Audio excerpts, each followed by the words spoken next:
I like All right, there we go. The new Wonderful. intro is live. Tom. Welcome, everybody. Another week of Amazon Seller News Live. That was fun. So I hope everybody had a awesome week out there. It's some big news again this week for sure on Amazon, just related to Amazon, I should say.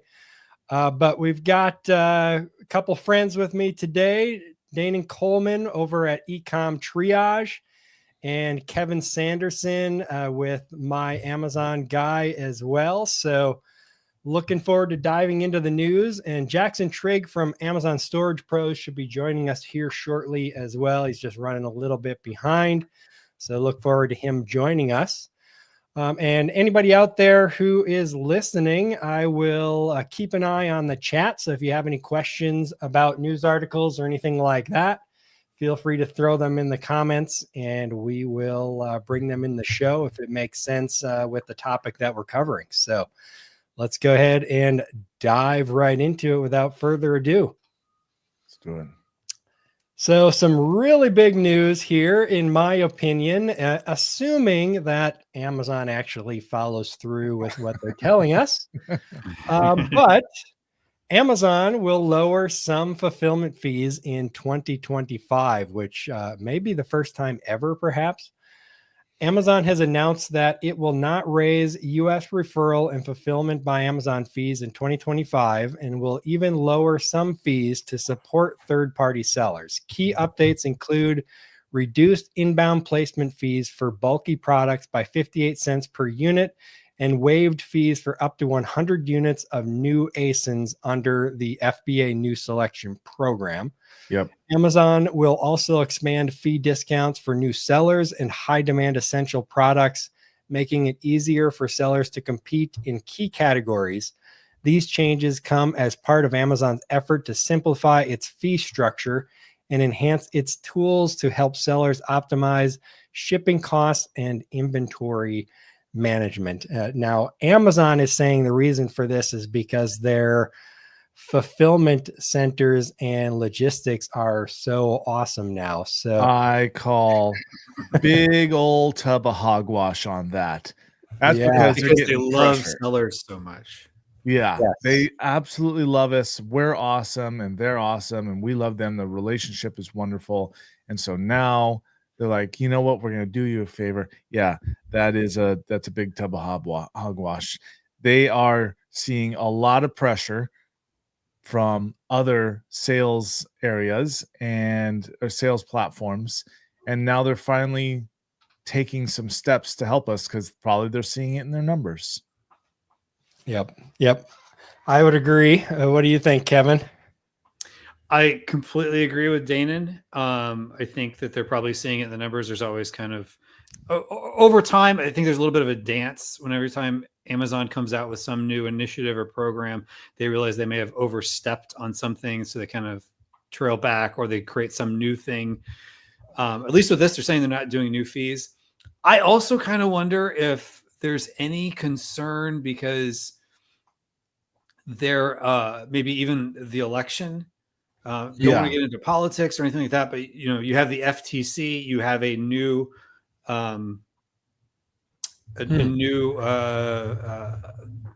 administration coming in, and maybe there's fear of what that new administration might do, and so they want to look like they're looking out for the little guy.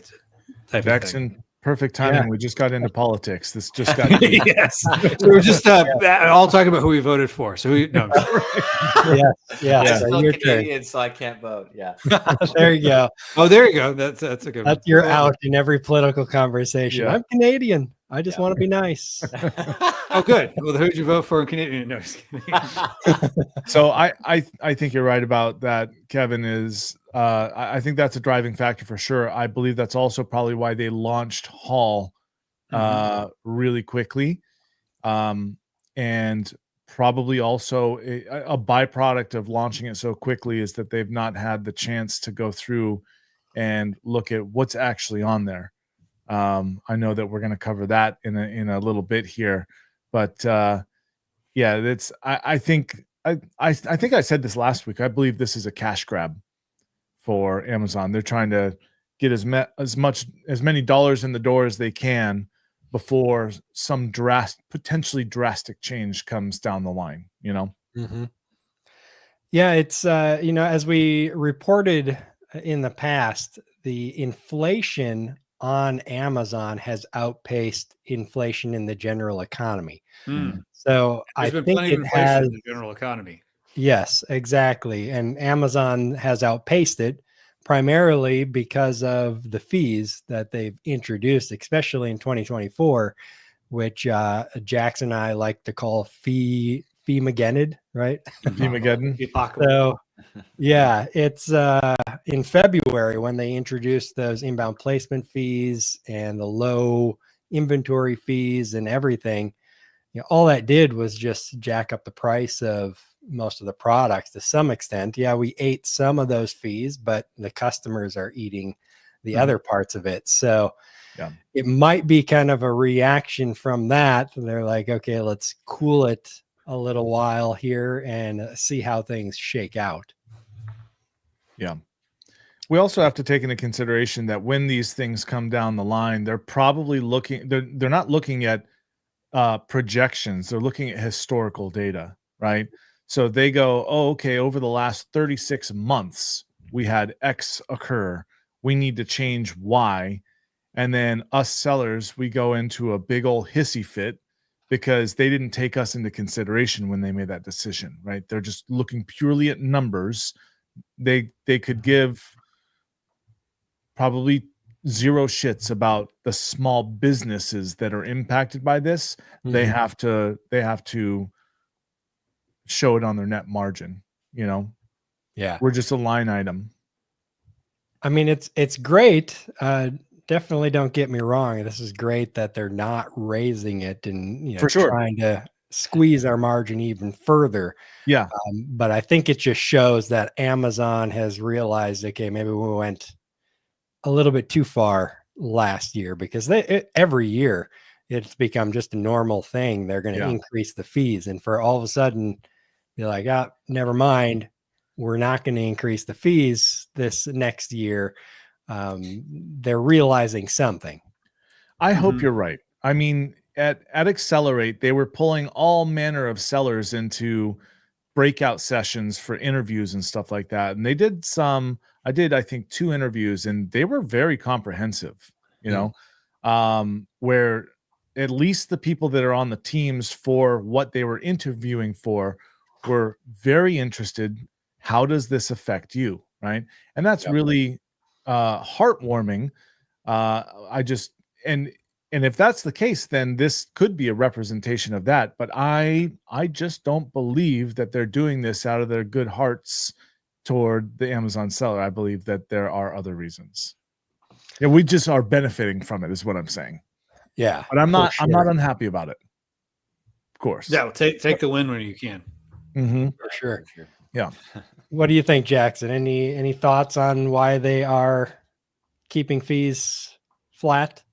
Oh, well, yeah, probably nothing you guys haven't already said, but I think they know that there's only so much appetite of acceptance for that. And, everybody's still essentially reeling from the changes last year, because even like what we've been helping people with, try to figure out AWD and the placement fees, it's like, if you did that really great through the summer and the fall, you're in good shape. But if you tried to adopt it Q4, sorry, out of luck. There's no advantage for you. You can't even get away from the placement fees, and you're paying higher shipping rates because of how crazy and chaotic things have been this Q4. So I think they're probably just like, let's give the sellers sort of a psychological reprieve while everything's hurting as much as possible, and make them feel like, okay, good news at least. But if you look into the fine print, it's sort of nothing burgerish to me. It's like,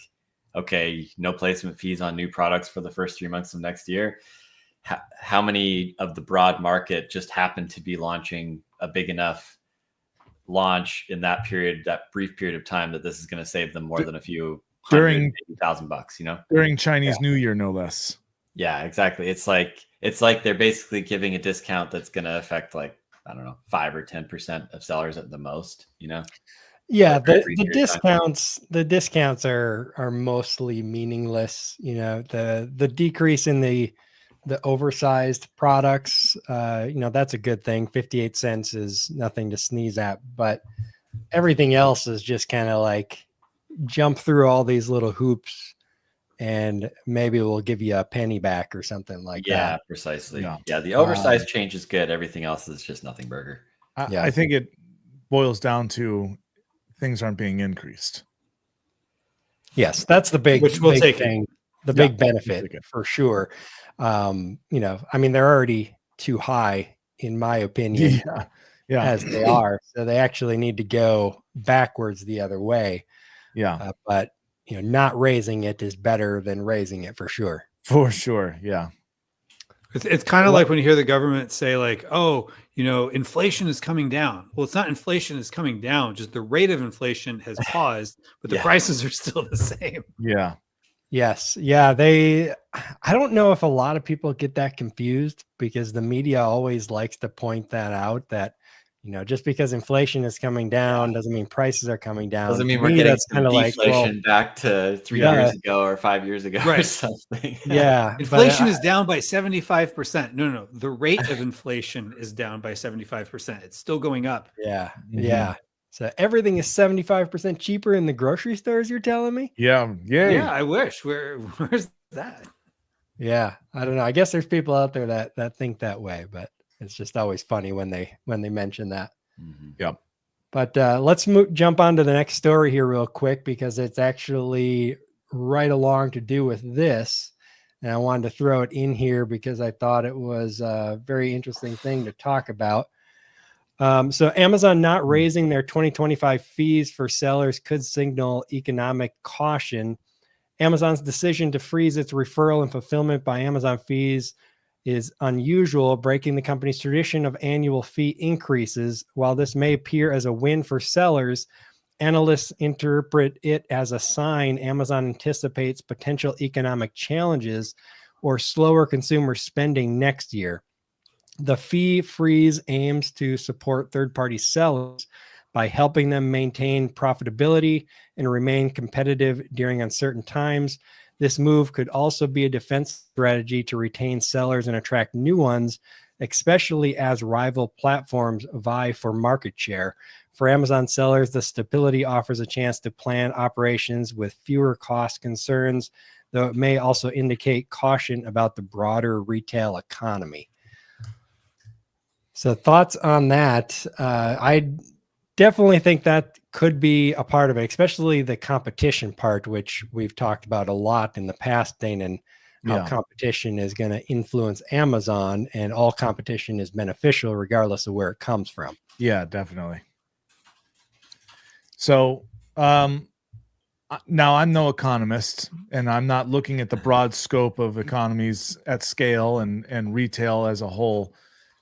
I don't, but my immediate reaction is I don't know that this is based on that. I think that Amazon, over the course, like I said earlier, it's a big machine, right? It doesn't make decisions based on a days, a weeks, a months, a year's worth of data. They're using collections of massive amounts of data over a long period of time because they operate on trends, not on rises or falls, right?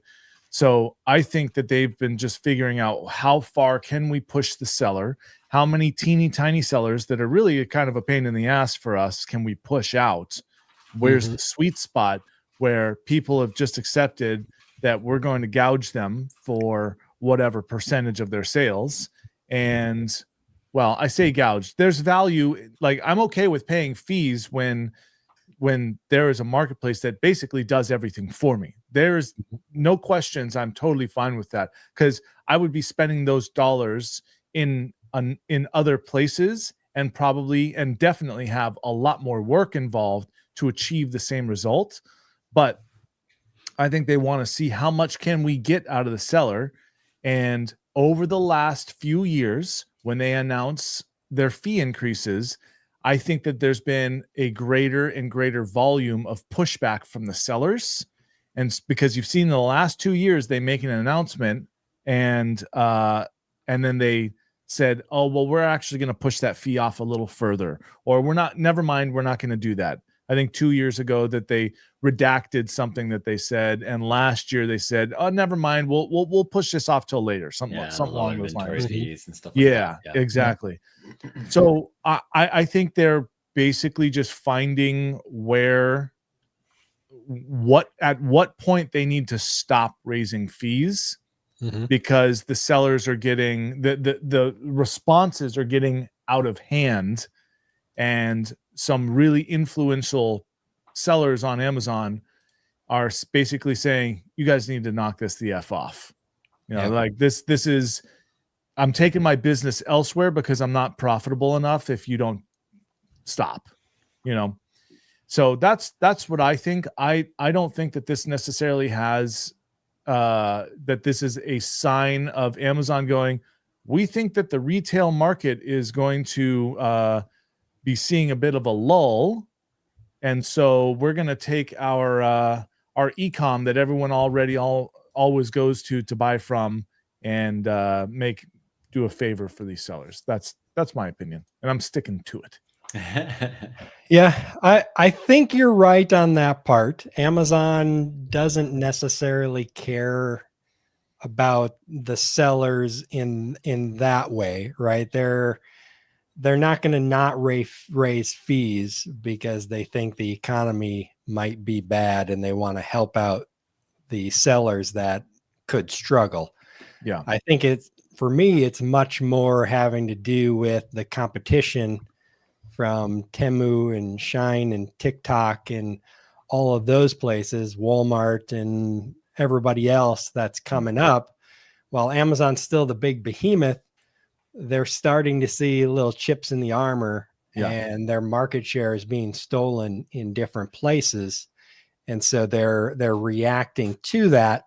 I know for myself, this year especially, I have really started to kind of drop off some of the slower selling products that I used to sell a lot. That really was kind of one of the big things that I would do is I would take all of these slow selling products that might sell 5 or 10 a month and, just keep selling them. And I made pretty good money off of doing that. But now with all of the inbound placement fees, low inventory fees, and all the other headaches, it's really forced me to focus more on the high velocity selling products. And I've tried to push a lot of those slower selling, cheaper products back onto the suppliers that we work with. And instead of us selling them, they sell them and we charge them a fee for managing their account. Yeah, that's a good solution. So that actually, you're highlighting something, Todd, that I've been thinking about. That's interesting. Is that, I don't know. It could be they're signaling negative economic trends. It's very possible. Economic for them, maybe. Yeah, but I do think there's just this. They realized that they did sort of like a tectonic shift in how you operate an Amazon business somewhat when they made all the logistics changes last year. And one of the things that you're just mentioning that was sort of the fallout of that is that marginal products are sort of like too much work for what it's worth now when you're talking about FBA, because there's products like that in some of the lineups that I'm working with. And I'm like, this is a product that's now better just to sell FBM and have like 50 units in your garage than it is to deal with all the work of FBA to manage that product. Cause like, okay, so like, let's say five units a month, right? That means to do it FBA and avoid placement fees, you gotta mix it up with a bunch of stuff and send 1 unit to 5 places once a month. It's get to ridiculous level stuff. You know what I mean? And so why bother? And then it's like, it might be a product that's small and light. And if you're paying money to ship it into FBA, it could be not that much cheaper than I'm just going to ship it to the end user. But then you have to have staff and operations for that. So it's just you win one way or you lose the other way, whatever. Right. So yeah, unless you can get some sort of like automated 3PL that has unbelievable pricing because it's all Yeah. machines. And then Yeah. what is that? FBA warehouses. Only it's FBM warehouses, you know? Yeah. Yeah, pretty much. I mean, Yeah. to me, it's almost challenging they're the everything store. Yes. Right? Because yes. it's Exactly. become so hard to sell slow selling products that Yes. it a lot of times doesn't make sense. So you just stop selling them, Yeah. and now they're not available anymore. And so you're no longer the everything store if you don't have everything, because it doesn't Yeah. make sense to sell everything on there anymore. So if I put my like my optimist hat on, then part of what I think could be happening is we're seeing sort of an evolution in the Amazon ecosphere or whatever, where because it's no longer an option just to like throw stuff on Amazon and it sell, it's sort of forcing things into this Goldilocks zone of everything, where it's like it has to be a successful product in its own right to be able to survive on Amazon, not just like you can make it work, but it has to have all these metrics that make it a fit to be long-term sustainable. And that goes right back to what I said on Amazon trying to figure out what's the maximum they could charge and squeeze out of sellers. Exactly. And push out the basically the Yeah. sellers, the products, the everything that doesn't really make them money but takes up a ton Yes. of space. Yeah. And There's a costs wheat and the them. chaff kind of separation going Exactly. on, where Yeah. you know the strong will survive, and then I don't know, maybe the stuff that has a place on the market but no longer can work feasibly on Amazon just niches out into these separate platforms or their own websites or something like that. Who knows? Yeah. Kevin, you've been quite a while. Yeah, I was actually going to go a completely different direction on this, so I wanted to hear what you guys had to say. Bring it on. Here, In my life, there's been a recession every 8 or 9 years through most of it. Early 80s, early 90s, early 2000s, 2008. How old are you? So you would think 2016, 2017, the bottom was going to fall off. I have been hearing doom and gloom ever since, and it's not really happened. There have been pockets. Like we might have actually had a recession last year for 2 quarters or 2022, one of the, something. Recently, there was like 2 quarters in a row, which is the textbook definition of a recession, of negative GDP growth. It didn't really happen. But, you know, we're getting squeezed. Everyone else is getting squeezed. And my son had a Taekwondo test a couple weeks ago, and he's been doing it a while now. So he's like a red belt, which is like higher up belt. And they always start with the lower belts and go up in the test.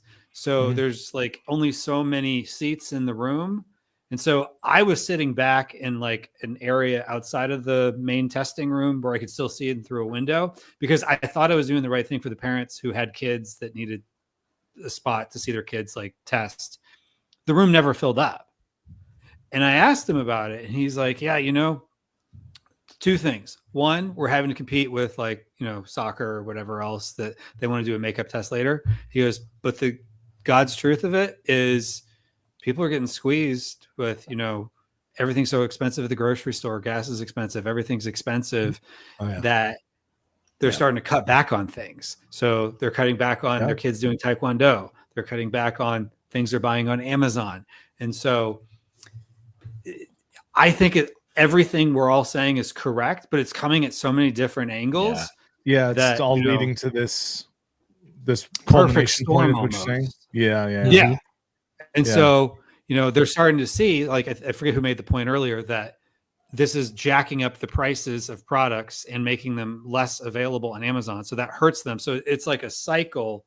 So your customers, like at a certain point, the convenience is great, but if it's going to be cheaper, I just drive to Walmart, or it's on clearance, you know, in the mall, that I have to spend 20 minutes to find a parking space and find a store that's actually open. But I can get it cheaper there. I might as well start doing that because they're getting squeezed so hard. So we're getting pushed back like, to retail. I'll just wait 2 weeks to get it on Temu. Right. So there's a lot of headwinds here. That's probably, I mean, Amazon pushing out all that lower dollar stuff probably is going to be available on things like Shine, Temu, and whatever else comes out, you know? And Mhm. so now sellers are going to be split between, okay, I need my higher dollar stuff, go to Amazon. I need my lower dollar stuff just to, a cape for my dog for this picture kind of thing. They're not going to go to Amazon for that stuff anymore. They're going to go to these other places. That's a really good point, Kevin. And me, like, I've got 3 young children, and I absolutely see, like, just even schooling, like, 3 years ago, it was $1,100 to have my 2 daughters in preschool. And now I'm taking my middle daughter and my youngest daughter and putting them in, and it's like $1,600, for the same school, same school. Yeah.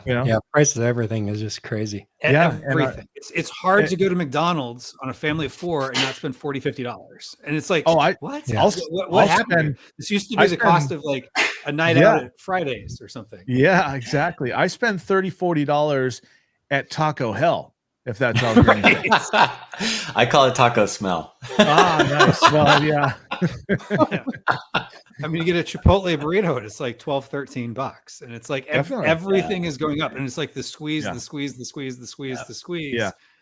And some of us can absorb it more than others, but you got to understand, like, the people on the other end, all those impressions, all those clicks are people that have varying levels of being able to absorb it. It's like, some might be doctors and they're like, whatever.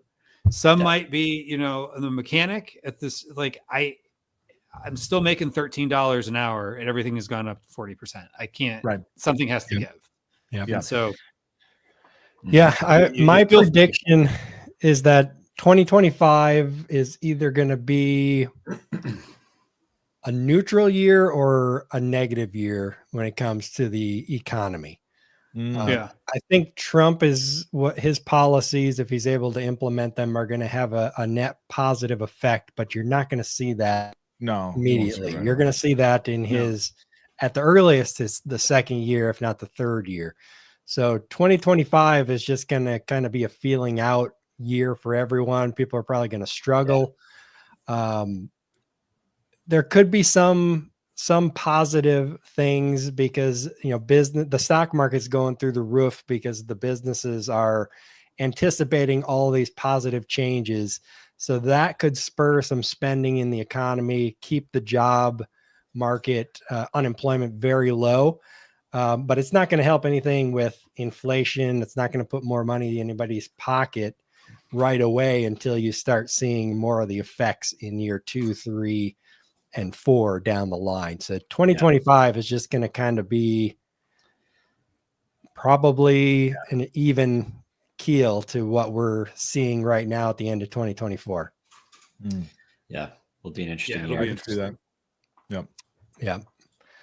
Yeah. It's I hope I'm wrong. Hopefully we'll just explode, peace will break out and through the whole world. This is where sellers get separated. Will fly and what? Yeah. Say that again, Kevin. No, say this is where the sellers, the sellers that can figure this out are going to be separated from the ones that are still in the 2017 model or whatever. Because, when you think about it, like I was a restaurant hotel management major when I was in college and in Texas. And, one of the heroes of hotels in Texas was Conrad Hilton. And one of the backstories with him is that he survived in the Great Depression, which hopefully we don't go through that, but he survived in the Great Depression in the hotel business because he was able to get creative and do things differently than everyone else was doing. And they all went out of business. And, there's like 3 or 4 hotel companies now, and his is one of them. I've been feeling that way as well. Like the Amazon sellers that can get through 2024, 2025, and into 26, 27, 28, they're going to be the ones who see a lot of success if you're the last man standing, so to speak, right? A lot of competition, I think, is going to drop out in the coming years because things are harder. The passive income people and the casual sellers are going to mostly fall away, and you're going to be left with the ones who were able to figure it out, hold on to some semblance of profitability and then see the growth again in maybe 2026, 27 timeframe. Yeah. Yeah. And you got to get creative. Like, I'll just throw something out that I'm doing that's changing. It's 100% not passive income. I have a booth at a farmer's market tomorrow to sell some of my products. Yeah. One, to make a little Nice. extra money. Two, to see what people are saying. Because I feel like, you get data and, do, ACE and, look up or whatever, for, reverse man ACE on the and street do all stuff. this, figure out keywords and whatnot. What are people actually saying? Like when they look at it and they're like, oh, but what about, like, I want to know the what abouts. Yeah. Or is it possible? Like those type of things, I think are going to give me a lot of data that I wouldn't get just from, a search term report. That's cool. Yeah. Yeah, That's a for very sure. good point, Kevin. That's a cool because- idea. Yeah. So I've never actually If it helps. Well, so no, it is. I've never actually told anyone this, but I moved my knives off of Amazon and went D2C. And every time I bring my knives to a booth, I do a lot of off-road stuff, right? So I'll go to overlanding shows. Okay. What I did with my knives is I went to booths and say, hey, I can make knives and brand them to you guys if you want to sell them. Huh. And they go, hell yeah, I want to do that. And so I'll do a run of 50 knives with my branding on there and their branding on the opposite side. And then they can go ahead and sell those knives. And then every year I do a booth. It's here in Florida. I've got a buddy that created, this is totally off topic in terms of my other life is my off-road life. So I've got a network there, and I was an ambassador for one of the largest communities in the world for overlanding and off-roading, and a director for them. And so I take my knives to the shows and just go to whoever I know there and like, hey, you guys want to sell these knives? I'll give you $20 on every sale. And they go, hell yeah, we'll just throw them out there. And every time they sell out, every single time they sell out. And then they make an extra $1,000 or whatever, which is a lot of money to some of these small booths, right? Because it only costs them $500 or $1,000 to get the booth in the first place. They make an extra $1,000. I make $2-3 grand, something like that. And then they're happy, I'm happy, and I don't have to do any work either. It's not me doing the selling. I have to sell one person to then sell, who will then take all of my information and sell it to their customers. Nice. Yep. Cool. Yeah, that's a That's good idea. getting creative. It's doing things a little differently than slapping on a logo and something you bought on AliExpress. Yeah. Hoping that barbecue glove sells. Yeah, you can still make money off Amazon. It's entirely possible. There's home and garden shows, there's supplement shows, there's all kinds of shows out there. If you just go look and then arrive and go talk to the people, find out what's needed, wanted, and then produce that for them. Yep, for sure. At the end of the day, you're just trying to get attention. Amazon is giving you attention. A booth gives you attention. Shelf space in a store gives you attention. It's just, is it in front of the right audience? Right. Yep. Well, I'm excited to hear how that goes for you, Kevin. So you'll have to Thank you. report back and let us know how that goes. Yes. I mean, worst case scenario, I'm out like $50 that I spent on a Shopify card reader, as well as $50 for the booth. So, it's a risk worth taking. Yeah, for sure. Yep.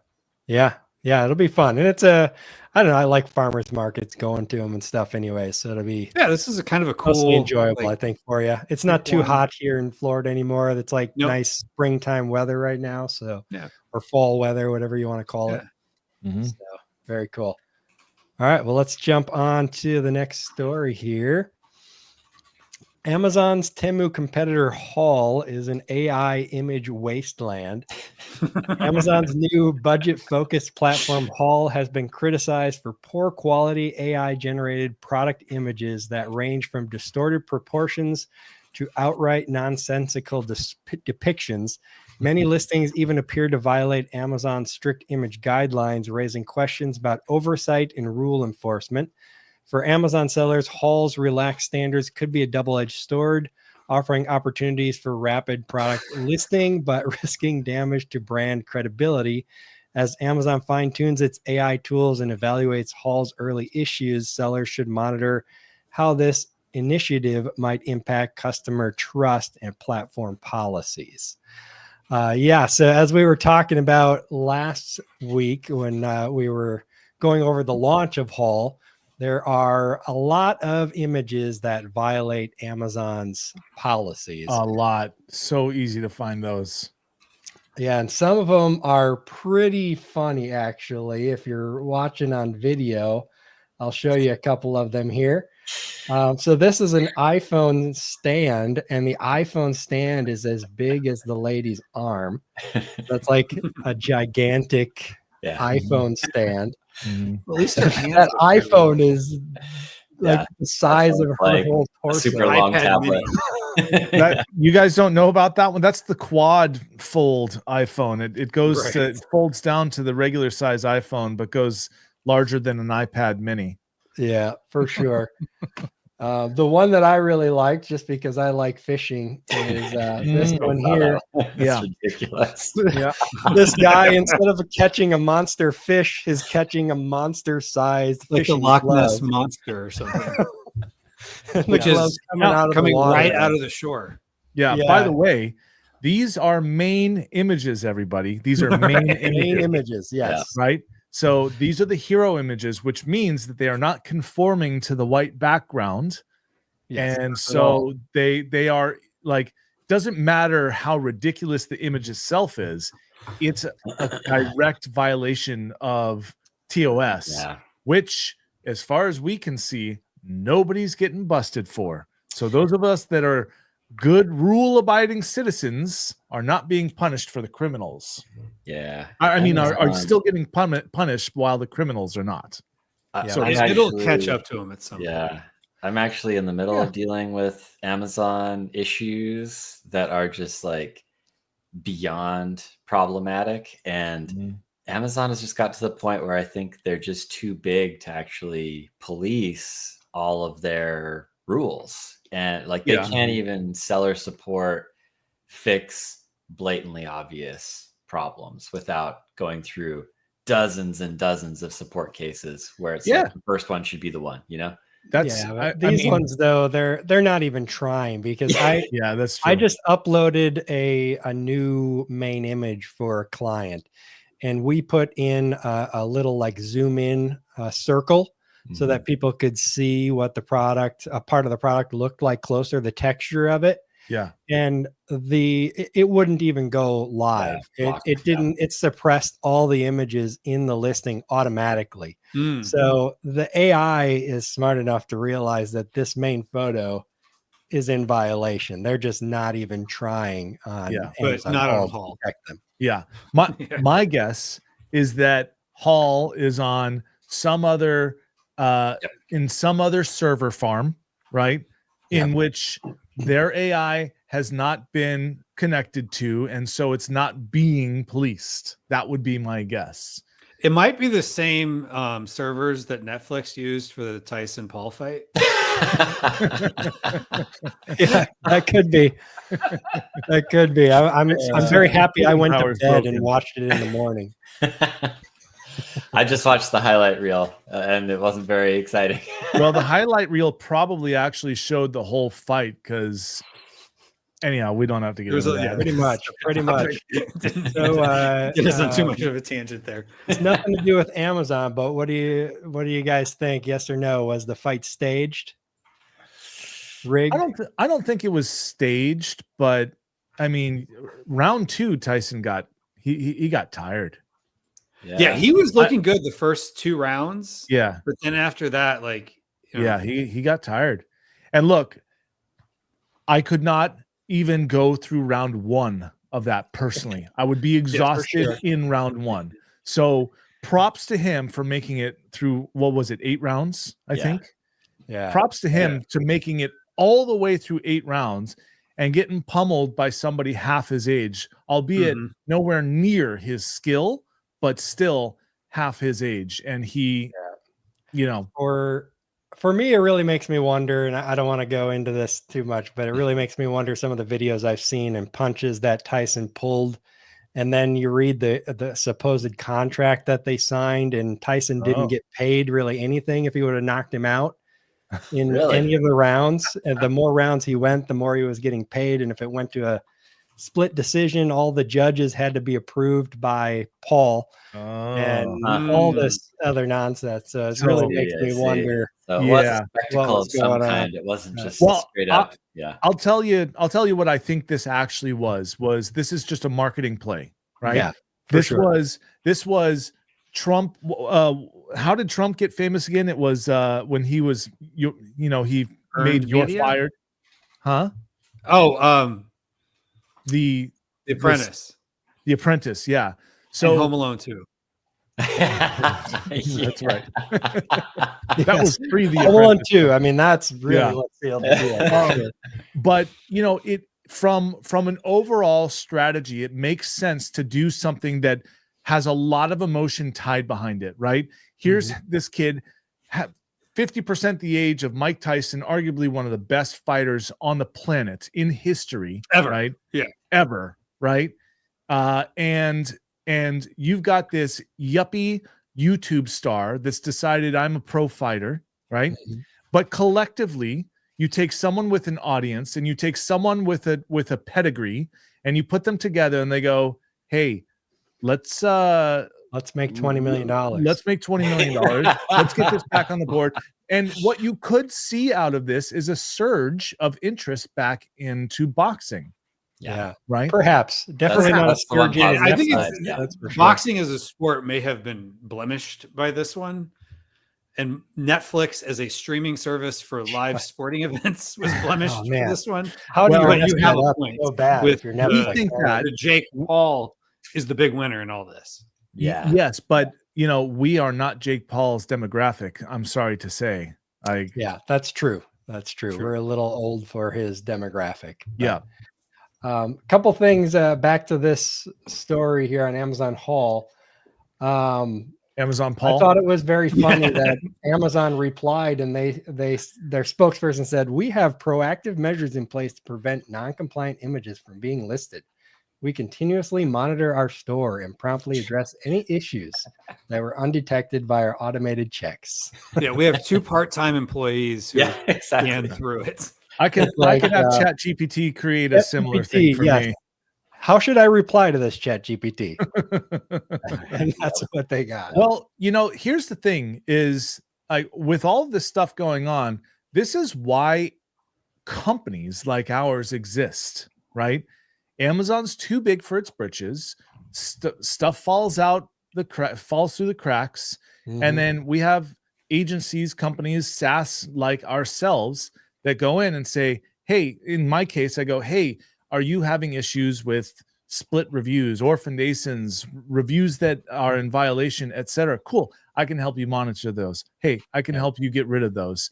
And then Kevin, you go, hey, you don't know how to do, well, lots of things my Amazon guy does, right? You need help with the entirety Amazon of your business because it's getting killed. Awesome. We know how to optimize you, right?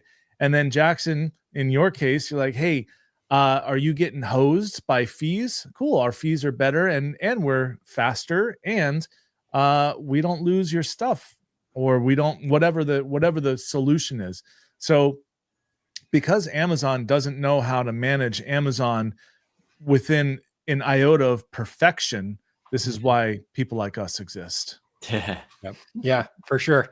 And that's not going away. Like just like the refund recovery services, right? When Amazon announced that, oh, we're going to do all this for you. It's like, sure you are. Yeah. Yeah. They've announced that before. Yeah. Yes. Just like you're going to make sure my listing doesn't break and just like you're going to make sure no one steals my brand name and just like, it's just don't trust Amazon to do things for you as much as possible. Yeah. And, by the way, also just give us access to all of your COGS and your suppliers and we'll show you your metrics for free. What is that program that they purchased? It's The Vico. No. Yeah, I know what you're talking about. The inventory software, Veeqo. Yeah. Veeqo. Oh, Veeqo. Is that what you said? Yeah. Yeah. That. Yep. Yep. Yeah. No thanks. I try to stay away from Amazon's own software as much as possible. Some people are wondering, if it's Amazon's own AI image tool that was generating some of these photos. Here's one example that somebody mentioned, that Amazon's AI image tool put a toy car on a freeway rather than in a child's room or playground or something like that. Yeah. They Hey, thought the Jackson, toy is your car house on was a fire? real car. I think the smoke detector or something was going off in the house, but I think it's cleared up now. Oh, good. The fire melted it and it's off now. Yep. Hopefully There not. Boy. Yeah, hopefully somebody's just cooking something and got a Or a little battery smoke change. and Who heat. knows? Yeah, I don't know. Let's see. I think there was one other thing that I highlighted here. No, that looks like it.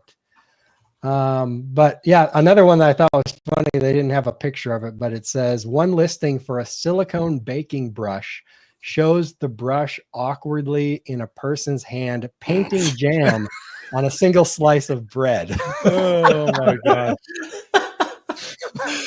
It's like, so the only thing I can figure is, these Chinese factories, they are just like bulk uploading spreadsheets into ChatGPT or something, Yeah. generating all the content, generating all the images in bulk, Yep. and not even looking at them because they probably don't necessarily even understand the products they're making half the time. Yeah. And so they just upload them as they come out of the AI software, and that's what you get. Yeah. I think this sort of highlights how it's, in my opinion at least, it's kind of a broken marketplace model, because it becomes a factor of everything is it's sort of like a garbage dump marketplace model where you're essentially just showing up and you're like, okay, I've got $50 to spend and I want to get maybe like these 12 things, right? And it's just a gamble where, like 30 to 70% of the stuff you get is gonna be like, this is crap. And you're just tossing in the trash, right? Yeah. And so it's almost like these things don't matter. It doesn't matter if the images depict it properly, because you're never going to scrutinize this the same way you would a normal purchase, where it's like you're zooming in on the image, you're making sure the dimensions are correct, you're making sure it's compatible with this exact thing. You're not doing that because it's $3, right? Yeah, it's so Amazon dollar store marketplace, right? Amazon dollar store. Yeah, for sure. Yep, absolutely. All right, well, let's move on to this last story, which I thought when I first seen this story here, at first I thought like, oh man, this is ridiculous. I can't believe they're doing this. But the more I read through it, it's actually kind of reminds me like the early days of selling on Amazon, Amazon sellers out of their garage and stuff like that. Let me read it here real quick and then we can dive into it. So the rise of family warehouses in U.S. e-commerce. Chinese immigrants in the U.S. are turning their homes into makeshift warehouses, helping cross-border sellers on platforms like Temu, TikTok, and Amazon fulfill orders faster and navigate regulatory pressures. These family warehouses handle shipping, returns, and inventory at low costs, appealing to small sellers who can't afford larger facilities. A recent U.S. government crackdown on duty-free imports under the de minimis rule is pushing more Chinese e-commerce sellers to store goods locally, further driving demand for these home-based operations. For Amazon sellers, this trend highlights the importance of adapting fulfillment strategies to compete in the changing e-commerce landscape. So as I read into it more, what it basically is small factories in China can't afford to utilize the big logistics companies or the big like 3PLs and storage companies and stuff to store their products, get the returns and all that kind of stuff. So what they're doing is they're basically going to these people who are running warehouses out of their garage or out of their living room and paying them instead to store their goods, accept returns, resell them in whatever other way that they can possibly get rid of the inventory. Yeah. Any thoughts on that, Jackson, at all? Since it's making me you're in the think, logistics hey, area. Maybe we need to start a mini 3PL network company. Yeah, that was one of my thoughts as well. It's like, yeah, this is exactly what I was talking about with all the low volume products, where it's like you're just better off shipping it from your house. So like maybe Right, there needs yep. to be a whole new industry just for low volume, non-ideal for FBA products. I don't know. Yeah. One of the really cool things in here that I thought that's actually kind of a cool business idea is accepting returns of products, processing or returns. products that are sent in from a company overseas that don't end up selling well on Amazon. They need to pull them out and they need to send them somewhere. There's not a lot of warehouses and 3PLs that do good work when it comes to removals, at least not affordable. So there definitely could be something there. Yeah, definitely interesting. So if I scroll down, I'll just read a couple things here. So this guy here, for every package he processes, he charges $1. So not going to get rich, but if you're able to, ship, a couple hundred packages or something like that a day, you could end up getting a relatively decent business on there. And then another one here. They offer fulfillment service, which means shipping out packages whenever orders are placed. They also discard excess inventory and returns. Some help relabel Amazon products when the corresponding listings or accounts get blocked, so the goods can be shipped back to Amazon warehouses under new listings. Classic. I'm like, ooh, there we go. That doesn't surprise me, but it's funny to see that in an article. Yeah. Not at all. I mean, that's why not? If they're going to get paid to do it, make some money off of it and help out some sellers. Amazon takes down listings, not always for good reasons. So True. Yeah, it's probably mostly black hat stuff that you're dealing with, but there could be some white hat stuff there as well that Amazon just messed up on. Sure. Most of the clients were beginners in cross-border e-commerce industry, so focusing on those small sellers, handling returns and sorting through products that can be resold. So they're, the grade and resell basically that Amazon is doing. They're doing that out of their houses. That's going to go just great. Probably. Hey, you know what? It could end up being better than what Amazon does, actually. Probably. Yeah. I mean, the employees in an Amazon warehouse don't care nearly much about your product as these family warehouses, I imagine, would. Yeah. I do that for our main brand. I don't have the 3PL do that. It's because it's like you can resell stuff. You can use it for customer service. You know what I mean? It's just you get proper service when you're doing it yourself. It's like not me literally, but yeah, we do it. So Yep. Yeah, this one here I thought was cool as well. So this person shipped 300 bubble guns that were no longer popular on Amazon because the family warehouse offered to buy the toys at $3 each and then resell the toys to local stores. So basically, it's arbitrage like as well. flipping, like reverse retail arbitrage, basically. Which I'm like, that's kind of a cool idea. There might be something there for people as well, potentially. I could see that. I mean, you have right now liquidators, right? Yep. And so to my knowledge, and I've never really delved deep into this, you can either have Amazon destroy it, right? Or you can pay to bring it back. Oh, shoot. I'm telling my camera to do something I don't want it to do. No, go back. There we go. Nice. So my camera, my I've got these symbols on each edge of my whiteboard. So if I put my fingers up, 2 fingers up in the peace sign, Oh. it goes, oh, cool. I'll look for those symbols, and it zooms in on the whiteboard. And if I'm on a meeting, I can actually like draw stuff. But Oh, you know, Cool. I'm gonna have to do 2 like this now. But so I could see a world where, you know, either you pay for Amazon to destroy it, or you pay for it to go back to yourself and you destroy it, or it goes to a liquidator and they do whatever they do with it. And maybe they put it back into Amazon inventory, right? So I could see this being a feasible solution, especially for toys and, you know, a whole bunch of stuff. I don't know about food items so much because there's probably an expiration, but I could see this being a feasible solution for people that don't want to completely lose their ass on inventory that didn't sell. Yeah. Have any of you guys ever successfully used the liquidation service and actually got paid any reasonable amount of money for the products? I have had to orchestrate that, but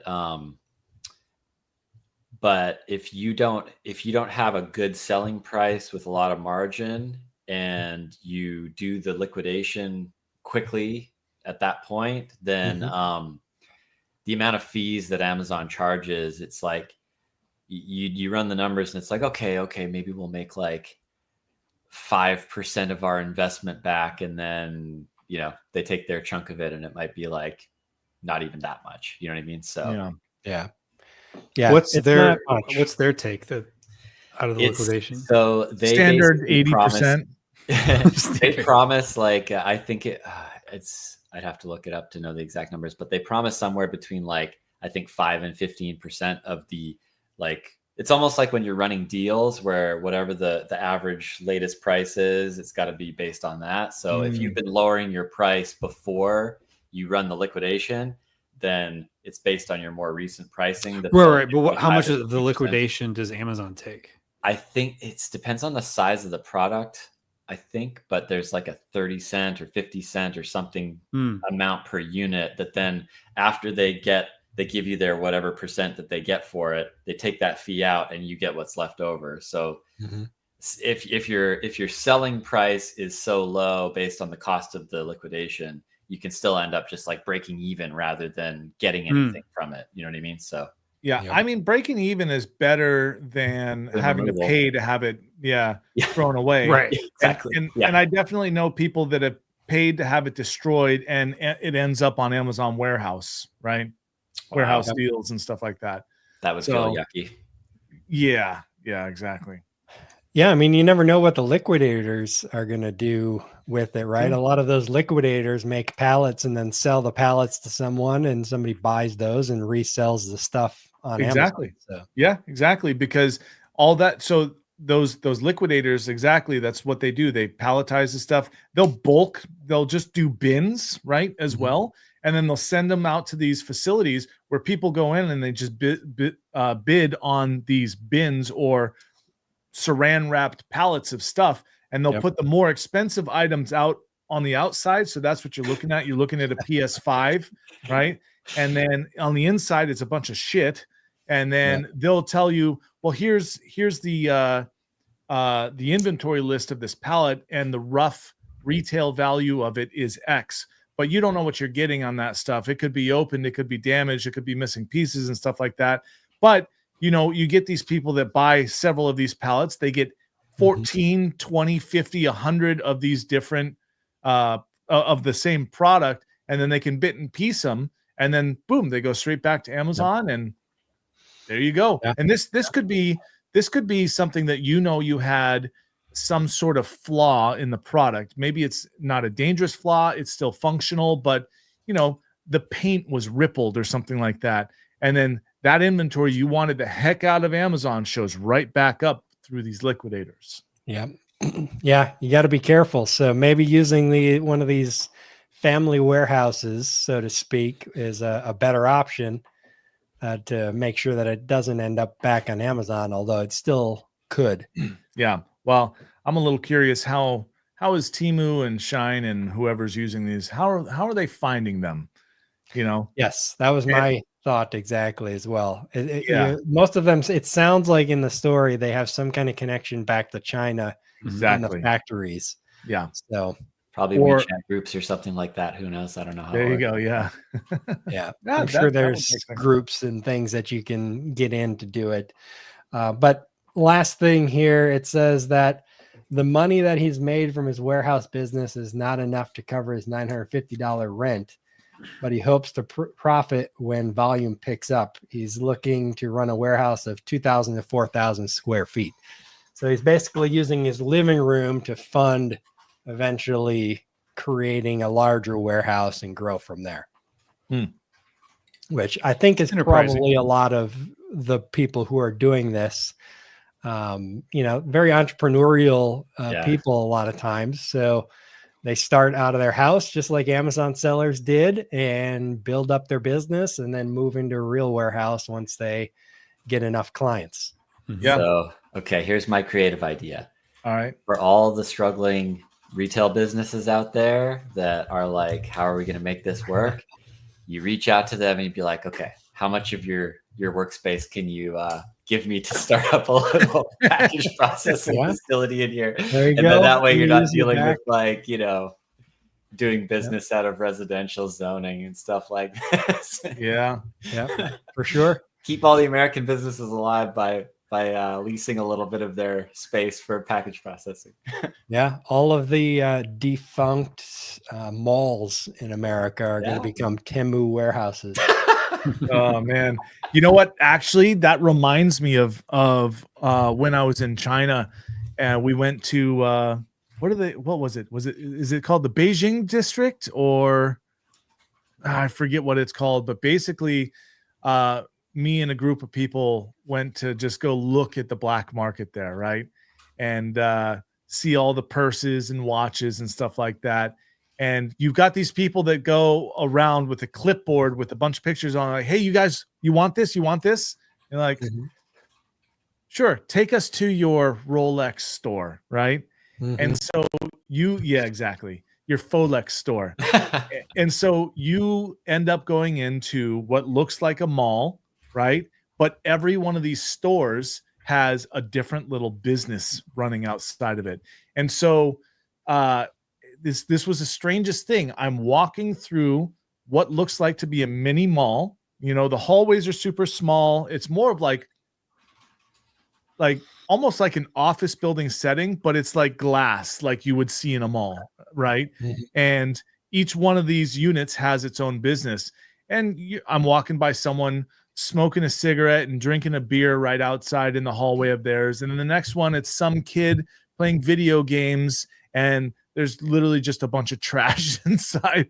And then you go into this elevator and you go up 10 floors, and then you go through this security door, and now you're in this shiny, beautiful room. And they're like, it's all legitimate parts, blah, blah, blah, blah. Like, cool. Yeah, nice.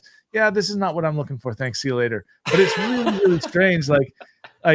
But if you think about the cultural aspect of that, having these people run a business for them outside of their house is culturally normal, I think, for them. I have limited experience with the Chinese culture, but a lot of them will do what they need to do to make a buck, right? Yes. I think it's kind of like the mental point is like, can I make some dollars off this? Great, let's do it. And perhaps ethics and morals comes as a second consideration. Yes, for sure. Yep. Okay. Well, I think that wraps it up, guys. We're over the top of the hour.